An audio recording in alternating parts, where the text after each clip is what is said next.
well, if the rest of the tournament's like this, then I don't think we've got any reason to complain at all. I think that this has been a very fighting round. You know, we've seen a blunder at the end there. We've seen a Ronen maybe throw away certainly a better winning try. And let's maybe just point the two critical positions of the round. Maybe, I mean, positions or sequences. I mean, let's start with the decisive game that we had. Okay, the opening was, as we mentioned, this interesting Sicilian playing against the knight on e2. I'm going quickly. Positional play. Okay, it's turned out that maybe white is a bit better here. That's the feeling.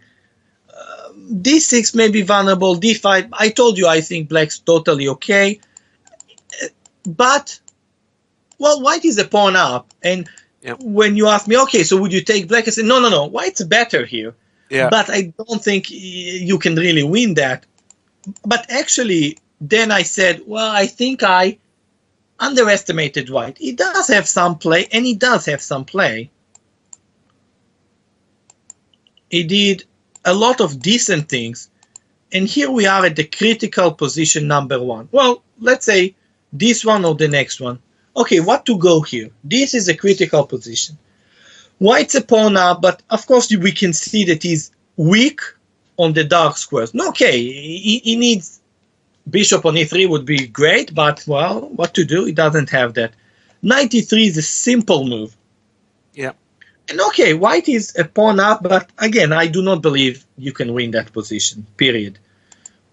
Knight d6 is actually something serious to consider because there's a lot to look in this position. I mean, I will be making game of the day. I will be working extremely hard, getting something to drink and looking a bit with the computer on this position. Because if I wanted to look by myself, then I would play chess and not be looking at the computer. But, I mean, we will see what is this position. I know for certain it's dangerous for black. No doubt. If there is some great line, knight b3, knight d4, sacrificing the bishop and getting counterplay on the second rank that is enough, great. But it's not trivial. Maybe it's okay. But if this line is really not enough, maybe knight e3. Instead, this is already some adventure. Okay, now black is the one that's starting to have some threats, c3. And black is very, very solid here. Very solid. He's down one tiny pawn. Not that huge pawn, actually. And white has his own threats, but don't forget, black always has this resource. What is black resource in this position? Playing the move, knight to c5. Just getting the knight back. Very important. Do you think you missed that? I don't think you can miss that, actually. Yeah. I mean, here, this was the critical line that was suggested to us by Bob Sacamano. I think, what was our line? Here. Yep. Knight c5 right here. And then, okay, look. Black is probably okay in this position, but you cannot imagine white's losing this one. I mean, no, unless it's just knight gets trapped, but I don't think the knight is getting trapped. But, you know, in time trouble, Mark, you will laugh at me. I prefer to be black here in time trouble. No, I don't. Because he's got a problem to solve with that knight. And in time trouble, easy not to solve it, and suddenly bye-bye game. So, and if he solves it, black is probably still reasonable enough to make a draw. So, you see the odds. White doesn't solve the problem, he might lose. White solves the problem. Black is worse, but probably going to make a draw with accurate play. And by the way, this was the theme for this game. He just, when he got into this, here, look, now he's in trouble, and he needs to solve it. I think defense. Yep. I think defense is important. There are some lines here. Bishop c7. Okay, look, white is completely not coordinated, completely in trouble. But should be all right, I guess. Yeah. It's easier to take black here. Again, how is white going to win here? How? Let's say we exchange the rooks. Are you going to win with a pawn up, all the pawns on one side of the board when I have pair of bishops? No way. I mean, black cannot lose this unless he blunders. Yeah. White can lose this if he blunders. It's some sort of a blitz way of thinking. Black has a strong attack, white is a pawn up. If black gets what he wants, he's going to checkmate white. If white gets what he wants, it's going to be a pawn up in a drawish endgame. So, and in a blitz, not easy. King f8, you can say, Mark, you can be happy that you and Fabiano maybe overlooked this one. Maybe sacrificing an exchange is absolutely only way. Maybe. But, everything is hanging. No, he completely collapsed in the time trouble. Yeah, it's time. It's time to do something about this time trouble.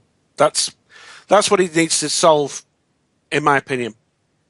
And the thing is that he's not. You pointed it out. He's really not a great blitz player. Saying it in a nice way. I mean, actually, I think that he won the blitz in Zurich last year, which was I was incredibly surprised.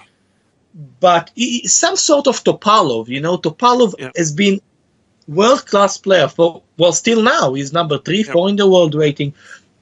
A great player, but he was never a great blitz player, never. Yeah, but the small difference there is Caruana is a great rapid player. Yeah.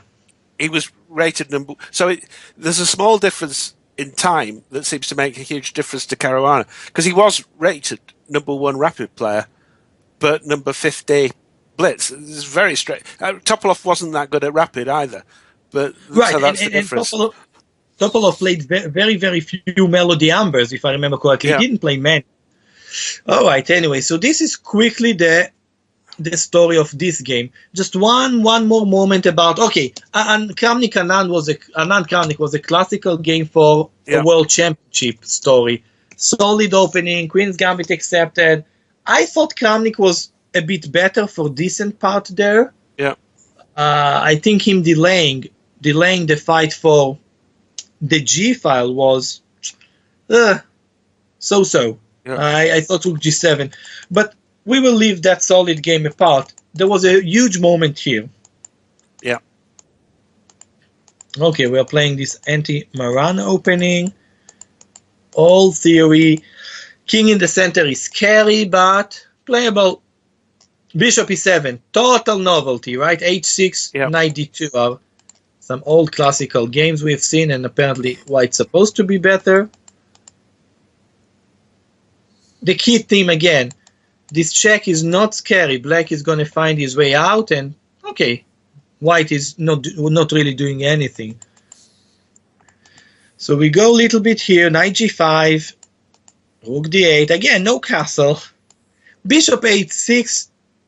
Maybe we looked at some lines with castle, and again we kept, I think, all along mentioning lines that are drawish. Yeah. Not this way. This is not a draw, but I think something like this, and repeatedly the king cannot step on H7, and it's a draw.